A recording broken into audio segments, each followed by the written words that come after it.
Hello friend, welcome to this amazing platform of education tutorial channel. ये आपका lecture number 50 है। इसके पहले जितने भी लेक्चर हैं वो आपके चैनल एजुकेशन ट्यूटोरियल पर पढ़ चुके हैं। आप जाके वहां से लेक्चर को डाउनलोड कर सकते हैं। अगर आप एसएससी, सीजीएल, लेखपाल, railway, NDA, PET, group D, UP TET, UPSC, NTPC, PO, etc, इन सभी प्रतियोगी परीक्षाओं की अगर आप तैयारी करें तो लेक्चर आपके लिए बहुत ही महत्वपूर्ण है।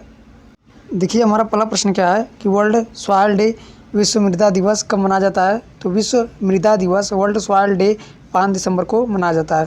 पहली बार 2014 में ये मनाया गया और इसकी 2021 की थीम क्या थी कि लवणीकरण को रोकना, उत्पाद को बढ़ाना। मृदा में एनपीके की मात्रा कितनी होती है।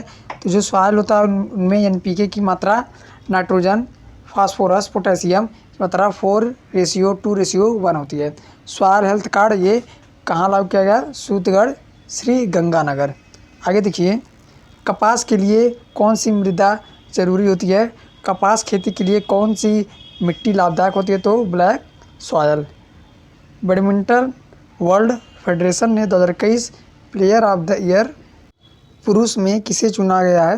तो प्लेयर ऑफ द ईयर पुरुष में किसे चुना गया, तो विक्टर एक्सेलसन, जो कि डेनमार्क के रहने वाले हैं। आरबीआई के अनुसार कौन सा राज्य देश का सबसे बड़ा विनिर्माण हब बन गया है। तो वो गुजरात राज्य है। और सर्विस सेक्टर में कौन सा राज्य हब बन गया है विनिर्माण का, तो ये महाराष्ट्र और तमिलनाडु हैं। और सबसे बड़ा विनिर्माण हब तो ये गुजरात बन गया है और सर्विस सेक्टर में महाराष्ट्र पहले नंबर पर है, दूसरे नंबर पर तमिलनाडु। गो ग्रीन योजना कहाँ की है, तो ये गुजरात की है गो ग्रीन योजना। आगे देखिए, pilot project rehab reducing elephant human attacks using बीज शुरू किया गया।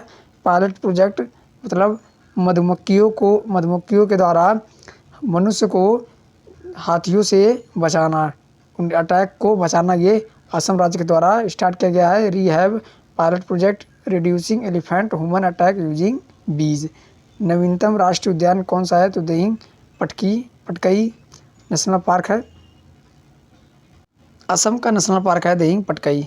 कामरूप असम का ये पुराना नाम है। असम का पुराना नाम क्या है, तो कामरूप। 5 दिसंबर 2021 को पहला बड़ा सर्वेक्षण पोत संधायक लॉन्च किया गया। इसका निर्माण किया है। तो जो 5 दिसंबर को पहला सबसे बड़ा सर्वेक्षण पोत संधायक लॉन्च किया गया, इसका निर्माण Garden Reach shipbuilders and engineers limited के द्वारा किया गया है। भारत की पहली मनोचिकित्सक का निधन हो गया। तो ये उनका नाम क्या है, शारदा मेनन, जो कि भारत की पहली मनोचिकित्सक थी। डॉक्टर पद्मावती, तो ये महिला हृदय रोग विशेषज्ञ हैं। भारत की पहली first female cardiologist doctor Padmavati. Nobel पुरस्कार विजेता और लोकतंत्र समर्थक नेता आंग सांग सू की 4 साल का कारावास दिया गया है। तो नोबेल पुरस्कार विजेता और लोकतंत्र समर्थक नेता आंग सांग सू को 4 साल का कारावास दिया गया है। तो ये कहाँ के हैं, म्यांमार की। अगला प्रश्न देखिए, international institute of democracy and electoral assistant IDEA international institute for democracy and electoral assistant के सलाहकार बोर्ड में शामिल होने के लिए आमंत्रित किया है सुनील अरोड़ा को। भारत निर्वाचन आयोग, तो ये किस आर्टिकल में है, आर्टिकल 324 है भारत निर्वाचन आयोग। ठीक है। अगला प्रश्न देखिए, 7 दिसंबर 2021 को दिल्ली में पेनेक्स 21 का अनावरण किया गया है। यह किस अंतर्राष्ट्रीय संगठन से संबंधित है, तो ये बिम्स्टेक संगठन से संबंधित है। पेनेक्स 21 बंगाल देशों का संगठन, बंगाल की खाड़ी देशों का ये संगठन है बिम्स्टेक।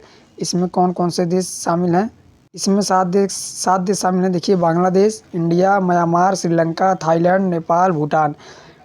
अगला प्रश्न देखिए, दिसंबर 2021 में जर्मनी के नए चांसलर कौन बने हैं, तो ओलाफ शॉल्स। ये दिसंबर 2021 में जर्मनी के नए चांसलर बने हैं ओलाफ शॉल्स। अगला प्रश्न देखिए, अडामा बैरो गाम्बिया के राष्ट्रपति के रूप में दूसरी बार चुना गया। अडामा बैरो ये गाम्बिया के दूसरी बार राष्ट्रपति चुने गए। CAG ये किस आर्टिकल में है, article 148 comptroller auditor general. Thank you friend, मिलते हैं नेक्स्ट लेक्चर में।